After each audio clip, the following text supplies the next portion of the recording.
I'm Timothy Vigil, and this is Just Another Word podcast, the Word of the Day podcast for storytellers. D is for dormant. Adversity has the effect of eliciting talents which in prosperous circumstances would have lain dormant. Horace. Stand for a moment at the base of a dormant volcano. What do you see? Towering rock, slopes draped in emerald forest, peaks crowned with ancient snow. Or maybe you just see the quiet movement of clouds snagging on its summit. But we often mistake this quiet for death. But beneath that mask of earth and wildflower, there's a pulse, deep beneath the surface, miles below hiking trails and ski slopes. A churning beast moves. Slowly, heat gathers, pressure accumulates, liquid fire refusing to be extinguished burns, waiting. The word dormant comes from Latin, from the word dormire, meaning to sleep. It's practically identical to the French, Spanish, and Italian versions of the to sleep verb. These Romance languages taking so much from Latin. But it means so much more than just to sleep. See, dormancy manifests across the natural and physical world. And it does always carry a similar weight, that of temporary inactivity, very similar to sleep. See, in animals, we think of dormancy as something that is having normal physical functions suspended or slowed down for a period of time, in or as if in a deep sleep. In plants, it's alive, but not actively growing. With volcanoes, just means it's temporarily inactive. Or of a disease, it's causing no symptoms, but it's not cured and it's liable to recur. See, to be dormant is not to be dead, it's not just to be asleep. It is to be in a state of rested potential. It is the sleep of something that fully intends to wake up. Dormant carries a unique emotional texture, that of anticipation. It is a state of being where we are unsure if that potential will ever be realized. It isn't quite a promise, but it's certainly a hope.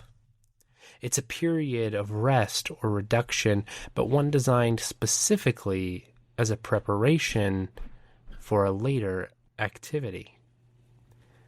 Think of the seeds beneath the winter frost. They aren't doing anything, but they are enduring. They're waiting for the exact right catalyst to explode into growth. As writers, we deal in the dormant. We deal in the secret talents of protagonists that only emerge when the world catches fire. We deal in the churning beast of a character's past, something they thought was settled but was actually just cooling beneath the surface. The word itself is perfect for those quiet moments of tension in a narrative. It allows a writer to layer a scene with a sense of impending. Think of a character guarding a heavy iron door. To your untrained farm boy protagonist, that guard might seem merely bored. A static obstacle, leaning on a spear, eyes glazed with routine. But a hardened soldier, one who has seen the fire of combat himself, might look at that same guard and see a dormant beast. They see the way the weight is distributed, the calluses on the hand. That stillness isn't lethargy, it's readiness. Much like the volcano, the power is hidden, but it's always present. As a storyteller, you can use dormancy in several ways. You can use it to subvert expectations. Think of the harmless old woman in the village who's actually a dormant sorceress. Or you can build dread. Think of the monster that hasn't attacked yet, but is sleeping, waiting. Or to show a character's growth, a talent for violence or leadership that is lain dormant in your hero until the moment the pressure of the plot forces an eruption. In these moments, dormancy is the tension between what is seen and what is true. It is the silence that demands the reader hold their breath, waiting for the inevitable wake-up call. For a storyteller, the power of a character often lies not in what they are doing, but in what they are capable of doing once they are finally awakened. Dormancy teaches us that the surface and the depths are not the same. As storytellers, our task is to honor the stillness of the surface, but to reveal what is lurking beneath. Because the greatest power in your story, and in yourself as a writer or a storyteller, is often that which has simply been waiting for the right moment to be revealed.